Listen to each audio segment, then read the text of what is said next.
Rajesh Kumar JDU कोटे से RCP Singh Modi cabinet में शामिल हो गए। इसे लेकर बिहार की सियासत में नया बखेड़ा खड़ा हो गया। सीएम नीतीश कुमार पर जातिवादी के होने के आरोप लगने लगे। पूर्व केंद्रीय मंत्री नागमणि ने सीएम नीतीश कुमार को जातिवादी बता दिया।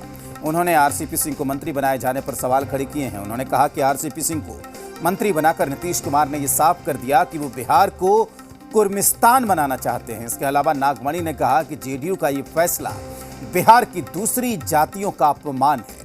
नागमणि के इन आरोपों को लेकर बिहार की सियासत में हलचल तेज हो गई है। विरोधी सीएम नीतीश कुमार पर सवाल खड़े कर रहे हैं तो सहयोगी उनका बचाव कर रहे हैं।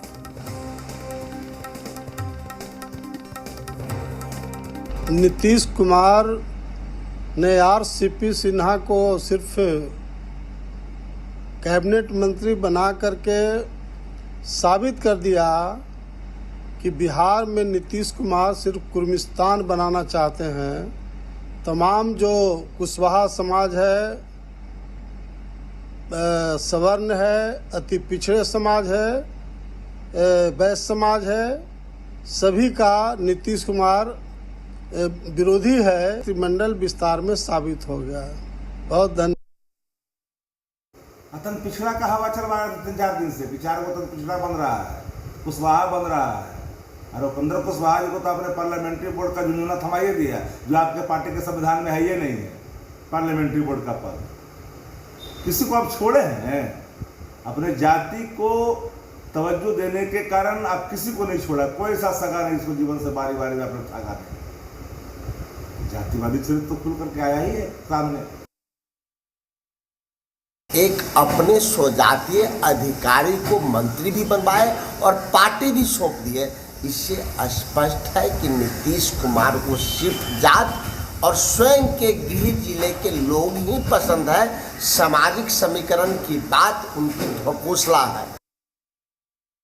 भारतीय जनता पार्टी और एनडीए गठबंधन सबका साथ सबका विकास के रूप में काम करती है। हम अगड़ा पिछड़ा दलित सभी भाइयों को समन्वय करते हैं और सभी का ध्यान रखते हैं। हम समाज के अंतिम वर्गों का भी ध्यान रखे हैं। केंद्रीय नेतृत्व सभी के साथ और सभी के विकास के रूप में काम कर रहा है। जो चिल्ला रहे हैं वो वही जात पात और धर्म की राजनीति के आश्रय खड़े हैं। उनको विकास से कुछ लेना देना नहीं है। उनका खुद का घर तो उनसे संभल नहीं रहा, तो उनके पास कोई एजेंडा नहीं है। इस वजह से वो ये आरोप लगा रहे हैं। तो हमें इससे मतलब कुछ भी नहीं है और इन बयानबाजियां का जो ये है वो चलता रहेगा। पर मुझे इस बात की बहुत खुशी है कि हमारे जेडीयू सरकार को काफी जगह वहां पर मंत्रिमंडल में मिली है and they all are educated people. और मुझे अब ऐसा महसूस हो रहा है कि पढ़ने लिखने का और फायदा है और अब पढ़े लिखे लोग भी मिनिस्ट्रीज में आ रहे हैं। इससे पॉलिटिकल एक व्यू जो था आम लोगों के बीच वो चेंज हो गया इस बार की मिनिस्ट्री देख के। धन्यवाद हो ऐसे प्रधानमंत्री का। अगर आप जनप्रतिनिधि है तो आप अपने समाज में जाइए, आप अपने क्षेत्र में जाइए, विधानसभा क्षेत्र में जाइए, वहां बात सुनिए, जनता की बात सुनिए। इसमें किसको मंत्री बनाया गया, किसको नहीं बनाया गया, किस जाति की प्राथमिकता दीजिए, इस तरह की बातें करने से हमारे समाज का उद्धार नहीं हो सकता। जिसके कारण मैं देखता हूं पूरी बिहार देख रहा है कि बिहार अभी भी पिछड़ा है और हमारे चाहे पक्ष हो या विपक्ष है, दोनों अपने अपने स्वार्थ सिद्ध करने में लगे।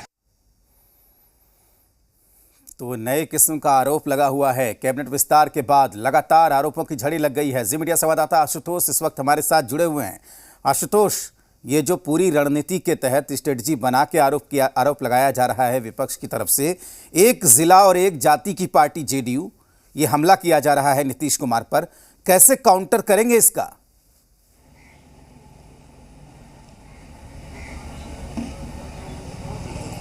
देखिए राजेश, इसमें काउंटर करने की ज़रूरत नहीं है। सभी जानते हैं कि जो क्षेत्रीय दल है वहाँ पर जाति विशेष का वर्चस्व होता है। आप अगर राष्ट्रीय जनता दल में देखेंगे तो वहाँ भी जाति विशेष का वर्चस्व है, और अगर आप जेडीयू की बात करेंगे तो वहाँ भी कुछ कमोबेश यही स्थिति नज़र आती है। लेकिन सवाल ये उठ रहा है कि काम कैसा होता है। लोग ये जानना चाहते हैं कि काम कैसा हो रहा है और उस पार्टी की स्ट्रैटेजी क्या है डेवलपमेंट को लेकर, सबकी नज़रें इसी बात पर कमोबेश टिकी होती हैं। ये देखना दिलचस्प होगा कि जो मंत्रालय दिया गया है, जो मंत्रालय जेडीयू के पास है या फिर एलजेपी के पास है, उससे कितना ज़्यादा फ़ायदा बिहार को मिल सकता है। इसमें कोई दो राय नहीं है कि आरोप प्रत्यारोप का दौर जारी रहेगा, चूँकि आपने देखा होगा कि आरसीपी सिंह को जिस तरह से आगे किया गया, या फिर यूँ कह सकते हैं कि राष्ट्रीय अध्यक्ष ही नहीं, अब वो केंद्रीय मंत्री भी अपने पार्टी की तरफ से बने हैं। तो सवाल उठना स्वाभाविक है, इसमें कोई दो राय नहीं है। लेकिन सवाल उठने से पहले या फिर सवाल उठाने से पहले दूसरे दलों को भी ये देखना पड़ेगा कि कमोबेश उनकी पार्टी में क्या स्थितियाँ हैं। जी बिल्कुल, ये देखिए, नागमणि ने कल भी आरोप लगाया था और जिस तरीके से उमेश कुशवाहा को प्रदेश अध्यक्ष बनाया गया था, तो ये माना जा रहा था कि जेडीयू अपना कोर वोट बैंक बचाने की कोशिश करेगी। लेकिन नागमणि ने कल भी वही बात आरोप लगाया, आज भी अपना आरोप दोहराया है, और जिन शब्दों का वो इस्तेमाल कर रहे हैं, कहीं ना कहीं नीतीश कुमार की छवि उस तरह की नहीं रही है। आशुतोष, सवाल इसलिए उठ रहे हैं।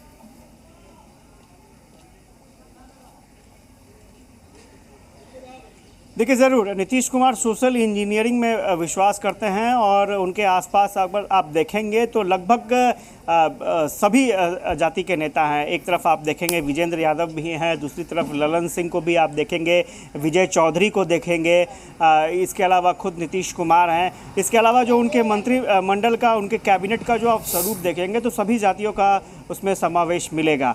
इसलिए ये कहना कि फिलहाल की नहीं, नीतीश कुमार जाति विशेष को सपोर्ट कर रहे हैं, ये फिलहाल नीतीश कुमार के लहजे से कहा जा सकता है ये कि ये दावा जो है वो बिल्कुल गलत है। क्योंकि अगर दूसरे दलों को देखेंगे, अगर एक समय आप आरजेडी की बात लीजिए, तो आरजेडी के वक्त भी जब उनकी कैबिनेट हुआ करती थी लालू प्रसाद यादव या राबड़ी देवी की, तो उस वक्त भी जाति विशेष का प्रभाव दिखता था, इसमें कोई दो राय नहीं है। हाँ, इतना ज़रूर था कि कुछ अलग जातियों को, सवर्ण समाज के लोगों को, नेताओं को जगह कैबिनेट में दी जाती थी, और ठीक नीतीश कुमार ने भी लगभग वही फॉर्मूला अपनाया है। तो इसमें कोई दो राय नहीं है कि जो भी क्षेत्रीय पार्टियां हैं वो कमोबेश जाति विशेष पर ध्यान ज़रूर देती हैं, लेकिन एक सोशल इंजीनियरिंग का भी फॉर्मूला लोगों को मैसेज के लिए दिया जाता है, और यही वजह है कि कुछ दूसरे जाति के लोगों को भी उसमें कैबिनेट में समावेशित किया जाता है। ये अलग बात है कि अभी फ़िलहाल नीतीश कुमार रूलिंग पार्टी में हैं और उन पर सबसे ज़्यादा निगाहें लोगों की टिकी होती है, और यही वजह है कि चूँकि आरसीपी सिंह को जब राष्ट्रीय अध्यक्ष बनाया गया और उसके बाद अब केंद्रीय मंत्री बने हैं, क्योंकि आपने देखा होगा कि जब केंद्रीय मंत्रियों की फहरिस्त आ रही थी तो काफ़ी जेडीयू से नाम आ रहे थे, काफ़ी अलग अलग जातियों के नेताओं के नाम आ रहे थे, लेकिन आखिरकार आरसीपी सिंह इकलौते ऐसे नेता बने जिन्हें मंत्रिमंडल में जगह मिली। तो स्वाभाविक तौर पर नीतीश कुमार पर सवाल उठेंगे, लेकिन ये कहना कि नीतीश कुमार जाति की राजनीति करते हैं, ये बिल्कुल गलत होगा। कमोबेश आप देखेंगे कि जो भी क्षेत्रीय पार्टियां हैं उनका आधार वोट बैंक ही कास्ट होता है, और उसी कास्ट के आधार पर वो अपनी आगे की स्ट्रैटेजी तय करते हैं, अपनी सियासत तय करते हैं। तो ये सिर्फ नीतीश कुमार की बात नहीं है, तमाम क्षेत्रीय दल, आरजेडी की बात करें, जीतन राम मांझी की बात करें, तो क्षेत्रीय दलों में कमोबेश यही परिस्थितियां देखने को मिलती हैं। बिल्कुल आशुतोष, सवाल इसलिए बन रहा है कि जिन क्षेत्रीय दलों की आप बात कर रहे हैं, नीतीश कुमार की छवि उनसे अलग थी, उन नेताओं से, इसीलिए आरोप लग रहे हैं। और आज भी शक्ति सिंह यादव ने यह कहा है कि जातिवादी होने का आरोप लगा है, इससे इनकार कैसे करेंगे? आशुतोष,